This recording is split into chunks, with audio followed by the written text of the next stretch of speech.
बेटा आज की वीडियो में हम लोग जो है एटॉमिक स्ट्रक्चर का एक मेमोरी मैप बनाएंगे, जिसमें उसके कॉन्सेप्ट, उसके फॉर्मूले जो हमारे नीट और जेई पॉइंट ऑफ व्यू से बहुत इंपॉर्टेंट हैं, उनको हम लोग यहाँ पर देखेंगे। और साथ में ये चैप्टर नीट के लिए और जेई के लिए बहुत ही इम्पॉर्टेंट है। हर साल इसमें से क्वेश्चन आपका आ रहा है।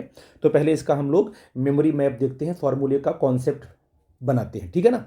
अब एटॉमिक स्ट्रक्चर में सबसे पहले जो है एटम के बारे में सबसे पहले जो है कि कॉन्सेप्ट आपको थॉमसन ने दिया। थॉमसन ने एटम के बारे में बताया कि एटम जो है, उन्होंने दिया प्लम पुडिंग मॉडल दिया इन्होंने, थॉमसन ने। और उन्होंने कहा कि जैसे वाटरमेलन के मेलन के अंदर जो है सीड्स होती हैं, है ना, वो एज ए इलेक्ट्रॉन की तरह हम मानेंगे उसको, और जो रिमेनिंग पार्ट है उसके अंदर उसको हम मानेंगे कि पॉजिटिव चार्ज है वो, ठीक है ना। तो उन्होंने कहा कि हमारा एटम जो है, हमारे एटम के अंदर जो इलेक्ट्रॉन्स हैं रैंडम तरीके से वो ओरिएंटेड हैं, जैसे वाटरमेलन में जो सीड्स होती हैं, और जो रिमेनिंग पार्ट है वो पूरा का पूरा पॉजिटिव चार्ज है। और थॉमसन मॉडल के टाइम पर न्यूक्लियस का कोई कॉन्सेप्ट नहीं था, ठीक है ना। लेकिन थॉमसन मॉडल की सबसे बड़ी इंपॉर्टेंस ये थी कि थॉमसन मॉडल ने एटम के न्यूट्रल बिहेवियर को एक्सप्लेन कर दिया, ठीक है ना। बहुत सारे ड्रॉबैक भी रहे, स्टेबिलिटी ऑफ क्या बोलते हैं कि जो प्रॉपर स्ट्रक्चर जो है थॉमसन नहीं बता पाए कि वास्तव में पॉजिटिव चार्ज कहाँ पर है। इन्होंने कहा कि पूरा का पूरा क्या है, पूरे पूरे एटम के अंदर पॉजिटिव चार्ज बिखरा हुआ है। तो ये सब एटम थॉमसन मॉडल का ड्रॉबैक था। लेकिन इन्होंने न्यूट्रल बिहेवियर को पूरा का पूरा एक्सप्लेन कर दिया कि पूरा का पूरा एटम न्यूट्रल है, जितना पॉजिटिव चार्ज है उतना ही क्या है, नेगेटिव चार्ज उस पर, ठीक है बेटा। इसके बाद आपका आया रदरफोर्ड मॉडल। आप जानते हो कि अल्फ़ा स्कैटरिंग बहुत ही पॉपुलर मॉडल था इसका, बहुत ही पॉपुलर एक्सपेरिमेंट था अल्फ़ा स्कैटरिंग। और अल्फ़ा स्कैटरिंग की हेल्प से रदरफोर्ड ने जो है ये पता लगाया कि पूरे एटम में जो न्यूक्लियस है, पूरे एटम का पॉजिटिव चार्ज जो है सेंटर पर है, और उस सेंटर को बोला उन्होंने कि वो न्यूक्लियस है। और पूरा का पूरा एटम का जो मास है वो कहाँ पर है, सेंटर पर ही कॉन्सेंट्रेटेड है। इलेक्ट्रॉन जो है उस न्यूक्लियस के चारों तरफ क्या कर रहे हैं, रिवॉल्व कर रहे हैं, ठीक है ना। लेकिन इनका सबसे बड़ा ड्रॉबैक रहा कि इन्होंने क्या है, एटम की स्टेबिलिटी को एक्सप्लेन नहीं कर पाए। क्योंकि उस टाइम पर क्या था कि जब इन्होंने कह दिया कि न्यूक्लियस, भाई पॉजिटिव चार्ज पूरा का पूरा कहाँ है, न्यूक्लियस पर है, सेंटर पर कॉन्सेंट्रेटेड है, इलेक्ट्रॉन चारों तरफ रिवॉल्व कर रहे हैं। तो इलेक्ट्रॉन अगर न्यूक्लियस चारों तरफ रिवॉल्व करेगा तो according to Maxwell electromagnetic theory, कि अगर इलेक्ट्रॉन रिवॉल्व कर रहा है तो इलेक्ट्रॉन एक्सेलरेट करेगा और लगातार एनर्जी निकालेगा, और एनर्जी निकालते निकालते क्या है, वो न्यूक्लियस में गिर पड़ेगा। और इलेक्ट्रॉन के न्यूक्लियस में गिरने की वजह से पूरे के पूरे एटम का एग्जिस्टेंस खत्म हो जाएगा। तो यहाँ पर क्या है, रदरफोर्ड मॉडल आपका फेल हो गया इलेक्ट्रॉन की स्टेबिलिटी को, ऑर्बिट की स्टेबिलिटी को एक्सप्लेन करने में।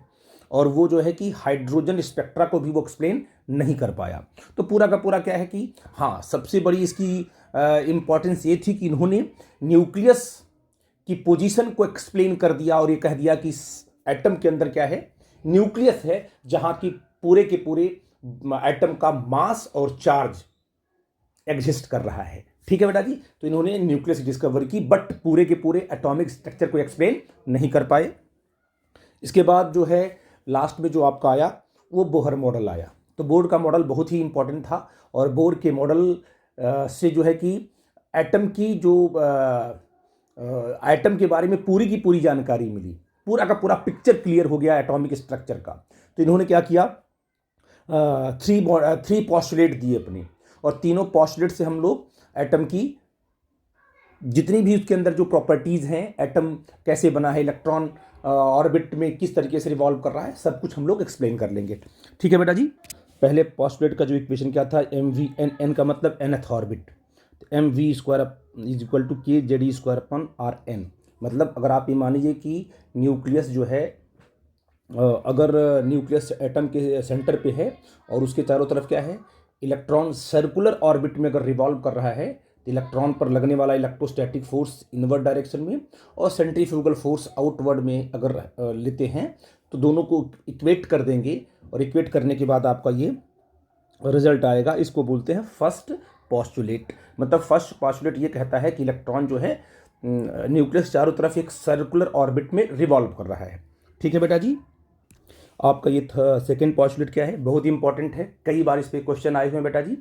सेकेंड पॉस्टुलेट ये कहता है कि इलेक्ट्रॉन उसी ऑर्बिट में रिवॉल्व कर सकता है जिस ऑर्बिट में इलेक्ट्रॉन का जो एंगुलर मोमेंटम है वो इंटीग्रल मल्टीपल ऑफ h/2 की हो, NH/2 हो, तो जाकर के उसी ऑर्बिट में क्या करेगा, वो रिवॉल्व कर सकता है। और n क्या आपका इंटीजर है, ठीक है ना। तो इसे बोलते हैं ऑर्बिट का क्वांटाइज्ड होना, कि ऑर्बिट आपकी क्वांटाइज्ड है, रैंडम नहीं है, ठीक है ना। तो इसे बोलते हैं क्वांटाइजेशन ऑफ ऑर्बिट, और स्टेबिलिटी ऑफ ऑर्बिट के बारे में इन्होंने एक्सप्लेन कर दिया सेकेंड पॉस्टुलेट से, ठीक है बेटा। अब आप यहाँ कह सकते हो कि सर कि अगर इलेक्ट्रॉन जो है न्यूक्लियस चारों तरफ रिवॉल्व कर रहा है, तो यही बात तो रदरफोर्ड ने भी कही थी, तो उनकी बात को नहीं माना गया। यही बात बोहर बोल रहे हैं कि इलेक्ट्रॉन जो है न्यूक्लियस के चारों तरफ रिवॉल्व कर रहा है सर्कुलर ऑर्बिट में, तो रिवॉल्व करेगा तो एक्सेलरेट करेगा, तो वो एनर्जी क्यों नहीं निकालेगा। तो बोहर ने इस बात का बोहर जवाब नहीं दे पाए कि भाई मैक्सवेल की इलेक्ट्रोमैग्नेटिक थियरी ये कहती है कि इलेक्ट्रॉन एनर्जी को रेडिएट करेगा ड्यूरिंग द एक्सेलरेशन। तो बट अगर इलेक्ट्रॉन न्यूक्लियस चारों तरफ रिवॉल्व कर रहा है सर्कुलर ऑर्बिट में, तो एक्सेलरेट कर ही रहा है वो, तो वो एनर्जी अगर निकालेगा तो न्यूक्लियस में गिर जाएगा। तो एक बोर मॉडल के हिसाब से वो एनर्जी रेडिएट नहीं करता, वो एक फिक्स ऑर्बिट में रिवॉल्व कर रहा है। तो एनर्जी रेडिएट क्यों नहीं करता है, according to Maxwell theory radiate करेगा वो, बट बोहर ने बोला कि रेडिएट नहीं कर रहा है। क्यों नहीं कर रहा है उसको बाद में डी ब्रॉगली के इक्वेशन को लेकर के बाद में बोहर ने एक्सप्लेन किया। जैसे मान लीजिए कोई इलेक्ट्रॉन है, इलेक्ट्रॉन की जो अगर इलेक्ट्रॉन बहुत फास्ट मूव कर रहा है तो वो क्या बनाएगा, वेव बनाएगा। उसकी वेवलेंथ क्या होगी, lambda is equal to h/mv होगी, ठीक है ना। अच्छा मान लो अगर वो इलेक्ट्रॉन जो है कि किसी ऑर्बिट में रिवॉल्व करते हुए वेव बना रहा है, तो उस ऑर्बिट का जो सरकमफरेंस होगा 2πr होगा, is equal to n lambda होगा। तो यहाँ से क्या हो जाएगा, 2 लैम्डा क्या होता है, h/mv होगा, तो 2πr इक्वल टू nh/mv हो जाएगा। तो जिस ऑर्बिट में रिवॉल्व कर रहा है इलेक्ट्रॉन, उसका सरकमफरेंस क्या है, 2πr है, वो किसके बराबर होगा, nh/mv के बराबर होगा। अगर mv को आप यहाँ भेज दो तो mvr/nh/2π, देखो सीधे क्या है, बोहर का जो मॉडल आपका सेकेंड पॉस्टुलेट है वो उसका देखो, उसकी वो वहाँ से आपका निकल के आ जाएगा mvr इक्वल टू nh/2π। इसका ये मतलब हुआ कि इलेक्ट्रॉन जब भी ऑर्बिट में रिवॉल्व कर रहा है तो वो एनर्जी वो वेव के फॉर्म में है। तो अगर इलेक्ट्रॉन वेव के फॉर्म में है तो उसको हम कंसीडर ही नहीं करेंगे कि वो चार्ज है। सिंपल क्या है, वो एनर्जी के फॉर्म में है, वेव के फॉर्म में है, तो एनर्जी निकालेगा ही नहीं, क्योंकि मैक्सवेल की थियरी किसके लिए है, चार्ज पार्टिकल के लिए है, फिजिकल पार्टिकल के लिए है। लेकिन जब इलेक्ट्रॉन ऑर्बिट में रिवॉल्व करता है तो वो वेव की तरह बिहेव करता है, इसलिए वो एनर्जी को रेडिएट नहीं करता है। यहाँ से बोहर का सेकेंड पॉस्टुलेट यहाँ से बिल्कुल वैलिड हो गया कि अगर 2πr की बात करें, जो सरकमफरेंस निकाला, मतलब r और लैम्डा आपस में रिलेटेड है, r और लैम्डा क्या आपस में रिलेटेड है, ठीक है ना। ये आपका बोहर का सेकेंड पॉस्टुलेट आ गया। अब देखते हैं थर्ड पॉस्टुलेट क्या था। थर्ड पॉस्टुलेट ये था कि इलेक्ट्रॉन जब किसी हायर ऑर्बिट से जंप करेगा लोअर ऑर्बिट में, क्योंकि जो लोअर ऑर्बिट होती है वो स्टेबल होती है, तो अगर लोअर ऑर्बिट आपकी एम्प्टी है, खाली है, तो इलेक्ट्रॉन हायर ऑर्बिट से जंप करेगा लोअर ऑर्बिट में। और जब ये इलेक्ट्रॉन का ट्रांजिशन होगा, जब इलेक्ट्रॉन की जंपिंग होगी from higher state to lower state, तो वो इलेक्ट्रॉन जो है तब एनर्जी रेडिएट करेगा। जंप करते हो, ट्रांजिट होते वक्त एनर्जी को रेडिएट करेगा या तो एब्जॉर्ब करेगा। हायर से लोअर में अगर वो जंप कर रहा है तो एनर्जी को रेडिएट तब करेगा, वो जो एनर्जी रेडिएट करेगा वो सिंगल फोटोन होगा। वो कोई ऐसा नहीं कि मतलब वो फोटोन की बीम होगी, ये सिंगल फोटोन यहाँ से निकलता है। Electron jump from higher energy to lower energy, then it radiate the electromagnetic radiation, single photon energy यहाँ से, सिंगल रेडिएशन फोटोन यहाँ से निकलेगा। और वो फोटोन एनर्जी क्या होगी, एच होगी। एच मतलब उसकी फ्रीक्वेंसी, न्यू मतलब फ्रीक्वेंसी sc/λ, और sc/λ क्या होगा, अगर इस ऑर्बिट का एनर्जी है En1 और इसकी है En2, तो higher energy minus lower energy, जो एनर्जी का डिफरेंस होगा उसे बोलेंगे, जो फोटोन की एनर्जी निकली हुई है उसकी एनर्जी के बराबर होगा वो। इसको बोलेंगे थर्ड पॉस्टुलेट का इक्वेशन आपका है, ठीक है ना। तो आई थिंक इस बात को समझ गए। मैं अगले कॉन्सेप्ट में आता हूँ, ठीक है बेटा। अब बेटा जो इसकी बी कैटेगरी है, हमने ए को डिस्कस कर लिया, बी जो कैटेगरी है वो properties of electron in Bohr atomic model. Electron की प्रॉपर्टी के बारे में पता करेंगे, इलेक्ट्रॉन की वेलोसिटी क्या है, इलेक्ट्रॉन की एनर्जी क्या है, इलेक्ट्रॉन की रेडियस क्या है, जिसमें वो रिवॉल्व कर रहा है, उसकी फ्रीक्वेंसी क्या है, टाइम पीरियड क्या है, इनके बारे में वन बाय वन करके डिस्कस कर लेते हैं फॉर्मूले के साथ। मैंने आपको पढ़ाया पूरा का पूरा है, बट यहाँ पर आपको एक मेमोरी मैप, इसलिए फार्मूले का एक लिस्ट आपको बता रहे हैं बेटा आपको। तो पहला क्या है, radius of the nth orbit. तो वो आप जानते हो R N equal to N square H square 4 pi K Z square, mass of electron, ये मास ऑफ इलेक्ट्रॉन है, एम इंटू ई नहीं है, ये मास ऑफ इलेक्ट्रॉन सिंपल है, एम ई है मास ऑफ इलेक्ट्रॉन। आप देखो इसमें की पॉइंट क्या है कि जो nth ऑर्बिट की रेडियस है ना, सबको सॉल्व करोगे 0.529 into N square upon Z, मतलब रेडियस जो है एन जो first orbit, second orbit, third orbit ना, वो एन आपका है, तो एन स्क्वायर के प्रोपोर्शनल है और एटॉमिक नंबर के इन्वर्सली प्रोपोर्शनल है। तो ये it is very very most important things. और इसको सॉल्व करेंगे तो आपका एंगस्ट्रॉम में आएगा। मान लो आपने कहा कि हाइड्रोजन की बात करते हो, जेड आपका 1 हो जाएगा। पहली ऑर्बिट की बात करोगे, यहाँ रखो, क्या रखोगे, 1 रखोगे, 1/1। तो पहली ऑर्बिट की जो रेडियस होगी हाइड्रोजन की बात करें अगर हम, तो 0.529 एंगस्ट्रॉम होगी।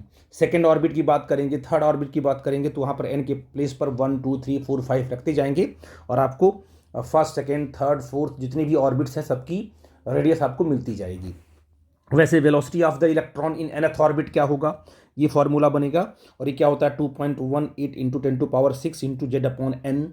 अब यहाँ पर बस देखना है कि वेलोसिटी ऑफ nth ऑर्बिट वो इन्वर्सली प्रोपोर्शनल टू क्या आपका है, N. Number of quantum number n equal to 1 2 3 ये बढ़ता जाएगा तो वेलोसिटी कम होती जाएगी।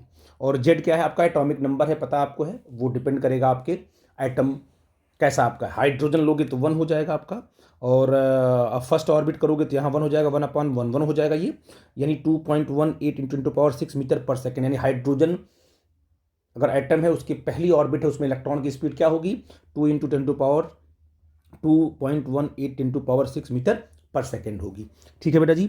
अब यहाँ पर दोनों में क्वेश्चन कैसे बन सकते हैं, यहाँ पर जो रेडियस है वो इलेक्ट्रॉन के मास पर डिपेंड कर रही है। अगर कभी कभी कहता है कि मान लो एक पार्टिकल है जिसका चार्ज जो है इलेक्ट्रॉन के चार्ज के बराबर ही है, इलेक्ट्रॉनिक चार्ज तो बराबर है, बट हमने मास को डबल कर दिया, तो रेडियस पर और वेलोसिटी पर क्या फर्क पड़ेगा।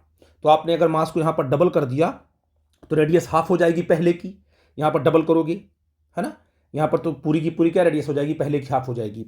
बट जो है velocity of electron in nth orbit does not depend upon the mass of the charge. यहाँ पर वो मास पर डिपेंड नहीं करता है, तो चाहे आप मास डबल करो, चाहे ट्रिपल करो, चाहे 4 टाइम करो, उसकी वेलोसिटी चेंज नहीं होगी। ये बात आपको याद रखना है।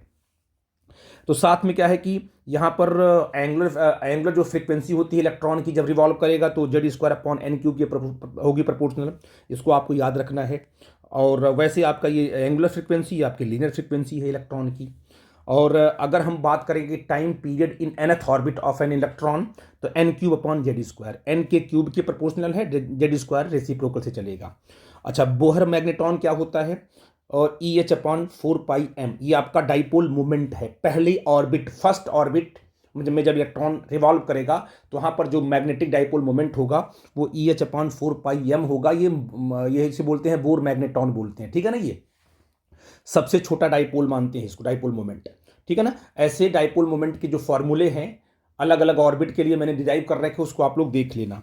और ये सबसे इंपॉर्टेंट चीज ये है कि अगर nth ऑर्बिट में, किसी ऑर्बिट में अगर इलेक्ट्रॉन है तो उस इलेक्ट्रॉन की टोटल एनर्जी क्या होगी, काइनेटिक प्लस पोटेंशियल। और काइनेटिक क्या होती है 1/2 K Z square upon R N होती है, और पोटेंशियल क्या होती है minus K Z square upon R N होगी। दोनों को सम करेंगे तो ये फार्मूला आपका आ जाएगा।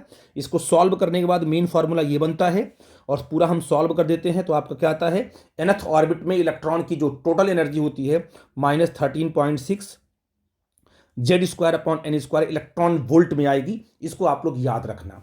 और साथ में एक पॉइंट हम यहाँ पर डिस्कस कर रहे हैं, उसको भी आप लोग याद कर लेना, आपको काम देगा कि जो आपकी काइनेटिक एनर्जी होती है, काइनेटिक एनर्जी का जो मैग्नीट्यूड होता है वो टोटल एनर्जी के मैग्नीट्यूड के बराबर होता है, और पोटेंशियल एनर्जी का हाफ होगा, ठीक है।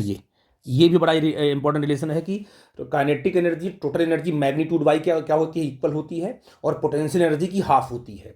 और टोटल एनर्जी और पोटेंशियल एनर्जी हमेशा निगेटिव होगी, और जो काइनेटिक एनर्जी है वो पॉजिटिव होती है। इस बात का आप लोग ध्यान रखना है एनर्जी को कैलकुलेट करते वक्त। अब बेटा इसमें क्या है, एक टर्म आएगा एक्साइटेशन ऑफ एन एटम, ठीक है ना, and ionization of an atom. Excitation का मतलब क्या हुआ कि मान लो अगर कोई ऑर्बिट, एक ऑर्बिट आपकी हायर एनर्जी स्टेट है, और ये क्या आपका है, लोअर एनर्जी स्टेट है, ठीक है ना। यहाँ पर इलेक्ट्रॉन है और इनके बीच का जो एनर्जी गैप है मान लो कि 2 इलेक्ट्रॉन वोल्ट है, सपोज कर लिया, कितना है, 2 इलेक्ट्रॉन वोल्ट है।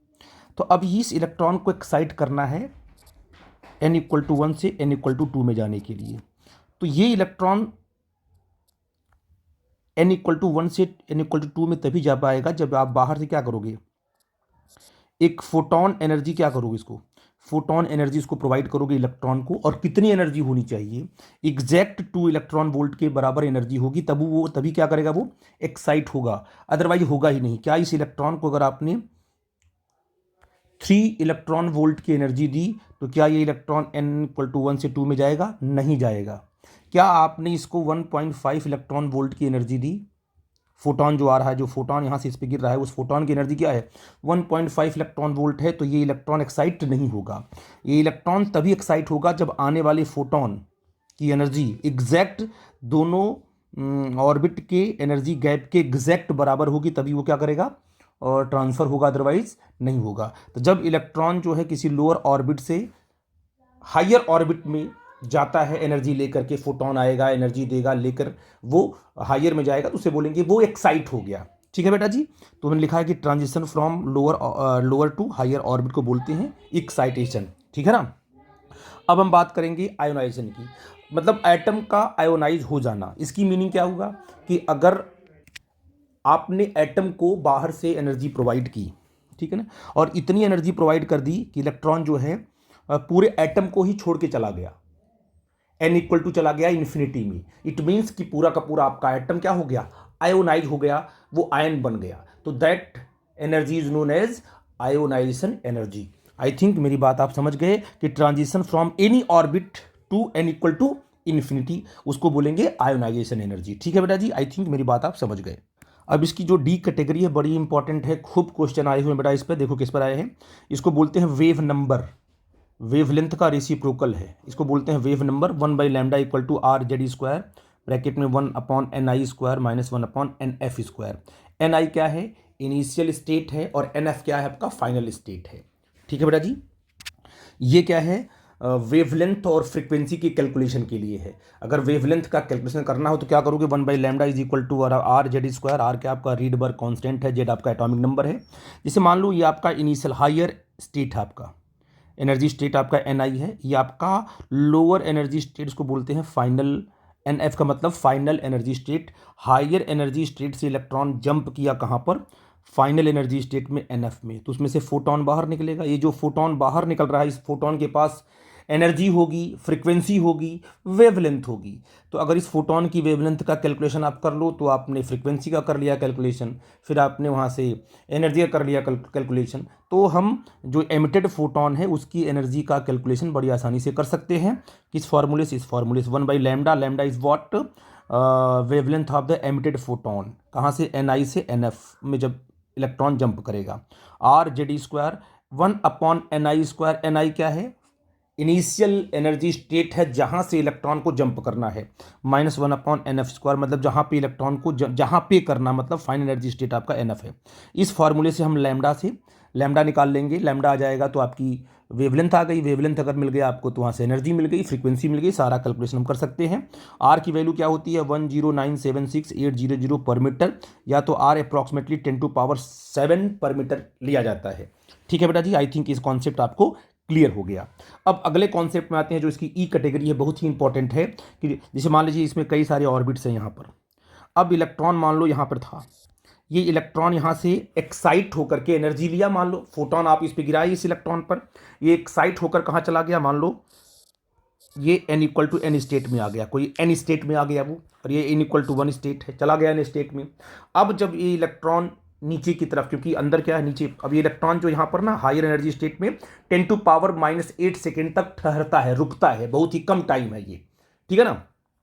जब यहाँ से ये क्या करना का शुरू करेगा, जंप करेगा, तो हो सकता है डायरेक्ट पहले में आके गिरे, या तो पहले इसमें गिरे, फिर इसमें गिरे, फिर इसमें गिरे, ऐसे करते 1 बाई 1 करके गिरे। तो जितनी बार वो जंप करेगा पहले ऑर्बिट में या दूसरी ऑर्बिट में, बहुत सारी पॉसिबिलिटी है ना, डायरेक्ट भी गिर सकता है, 1 बाई 1 करके गिर सकता है, एक के बाद दूसरे में, दूसरे के बाद तीसरे में गिर सकता है। तो बहुत सारी पॉसिबिलिटी है। तो जितनी बार वो जंप करेगा उतनी स्पेक्ट्रल लाइन बनेगी, आपको उतने फोटॉन्स बाहर निकलेंगे। तो यहां लिखा है हमें number of possible photon energies emitted due to the de excitation. क्या है? De excitation of photon from N state. कहां से? एन स्टेट से कहां आएगा वो? 1 में आएगा, ग्राउंड स्टेट में आएगा। तो क्या आएगा? नंबर ऑफ स्पेक्ट्रल लाइन क्या होगी? NC2 मतलब n-1/2। अगर 4 से वो जंप कर रहा है 1 में, तो यहां कहोगे सर 4 ब्रैकेट में 4-1/2, तो आ जाएगा तुम्हारा 3, ये 4, 12/2, 6 स्पेक्ट्रल लाइन आपको मिलेंगी अगर 4 से कर रहा है। अगर 5 से जंप कर रहा है, n=1 पे ग्राउंड स्टेट पे आ रहा है, तो n की प्लेस पे क्या रखो? 5 रखो। तो नंबर ऑफ स्पेक्ट्रल लाइन आपको मिल जाएंगी। आई थिंक इस बात को आप समझ गए। अब बेटा अगर आपसे कोई पूछे कि बहुत मतलब आपका जो इलेक्ट्रॉन हो गया एक्साइट हो गया, इलेक्ट्रॉन के एक्साइट होने के बाद मैक्सिमम पॉसिबल, देखो मैक्सिमम पॉसिबल स्पेक्ट्रल लाइन तो आप निकाल चुके हो, और आपसे पूछे कि मैक्सिमम पॉसिबल फोटॉन एमिटेड, ठीक है ना, maximum possible photon emitted by 1 atom, कितना मैक्सिमम पॉसिबल फोटॉन वो निकाल सकता है। तो कहोगे सर कितना मैक्सिमम निकालो, कितना निकालो? यहां तो नंबर ऑफ पॉसिबल फोटॉन निकाला आपने, अब इसमें मैक्सिमम कितना निकाल सकता है वो, जब वो 1 बाई 1 गिरे, इस एक के बाद एक के बाद एक के बाद एक करके गिरेगा, तो ये जो जब इस ऐसे डी एक्साइट होगा तो उस टाइम पर मैक्सिमम पॉसिबल फोटॉन्स बाहर निकलेंगे, है ना बेटा जी। से 1 2 3 4 कितने लाइन्स हैं? 4 लाइन्स हैं, तो कितने फोटॉन बाहर निकले? 3। तो maximum possible photon emitted by 1 atom n-1 होगा। ये क्या है? ये तो स्पेक्ट्रल लाइन है कि पॉसिबल कितनी स्पेक्ट्रल लाइन निकल सकती है, लेकिन मैक्सिमम कितनी निकल सकती है वो n-1 होगा। आई थिंक मेरी बात आप समझ गए। अब बेटा जो लास्ट आपका है डी कैटेगरी है, सॉरी डी नहीं, ये आपका जी होगा, है ना। जो आपकी जी कैटेगरी है वो हाइड्रोजन स्पेक्ट्रल सीरीज। आपने खूब इस पर स्टडी किया हुआ है कि जो आपके पास स्पेक्ट्रल सीरीज होती हैं, जब इलेक्ट्रॉन हाइयर एनर्जी से लोअर में जंप करता है, तो आप देखो कि जब भी इलेक्ट्रॉन फर्स्ट ऑर्बिट में जंप करेगा हाइयर ऑर्बिट से, तो वहाँ पर जो सीरीज आपको मिलेगी लाइमन सीरीज मिलेगी। जब सेकेंड n=2 सेकेंड ऑर्बिट में जब इलेक्ट्रॉन जंप करता है हाइयर उसके ऊपर हमारे एनर्जी स्टेट से, तो बाल्मर मिलती है। इसके बाद जब n=3 में जंप करता है हाई एनर्जी स्टेट से, तो पास्चन मिलती है। इसके बाद ब्रैकेट है, पी फंड है ना। तो इस प्रकार से आपकी सारी की सारी स्पेक्ट्रल सीरीज हैं, उनकी जो minimum wavelength, first line, second line, उसकी फर्स्ट लाइन की वेवलेंथ और लास्ट लाइन की वेवलेंथ क्या होगी, इन सब चीज़ों के बारे में चर्चा आपने खूब किया है। तो it is very very most important topic for your competitive exam. तो इसलिए क्या है कि इसको भी आप लोग समझ लेना, देख लेना बेटा जी। जो मेन डेप्थ था फॉर्मूले का वो मैंने डिस्कस किया है ना। तो इतनी चीज़ें आप पढ़ेंगे, और नीट और जेई के पॉइंट ऑफ व्यू से इसके बाहर आपको नहीं, 95% तो आपको यहीं से मिलने वाला है, ठीक है ना। इसलिए क्या है कि आप फोकस करो कि सारे फॉर्मूले और जो मैंने मेमोरी मैप आपको दिया है वो आपको क्लियर हो। कहीं कोई डाउट क्रिएट होता है तो प्लीज़ हमसे डिस्कस करो, हम उसको क्या है 1 बाई 1 एक्सप्लेन करेंगे। आई थिंक ये कॉन्सेप्ट आपको क्लियर हुआ होगा एटॉमिक स्ट्रक्चर का। ये पूरा का पूरा कॉन्सेप्ट आप एक बार इसको रीड करना, पढ़ना, जो भी डाउट होगा हमसे डिस्कस करना। ओके बेटा जी, थैंक यू वेरी मच।